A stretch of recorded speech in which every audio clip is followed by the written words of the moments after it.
Good day sa atin mga kasitra. So, ito yung ating KTM Adventure na 390. So, papalitan natin to ng spark plug ng Iridium NGK. Ayan. Ito yung dati niya. NGK lang. Ordinary. Ayan. Ito yung papalit natin. So, tinanggal ko na nga pala yung tangke. At binunot ko na itong spark plug. So, sasalpa ko na lang to. Then, balikan ko kayo guys after ko makabit itong spark plug. So guys, ito na yung napalitan natin siya ng spark plug na Iridium. Ayan yung kanyang idle. Ayan.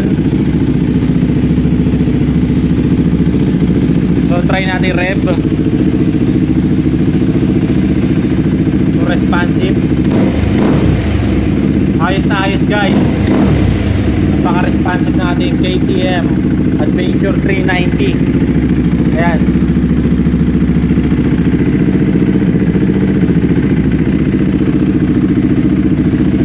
So guys, hanggang dito na lang ang ating video. Thank you for your continued support.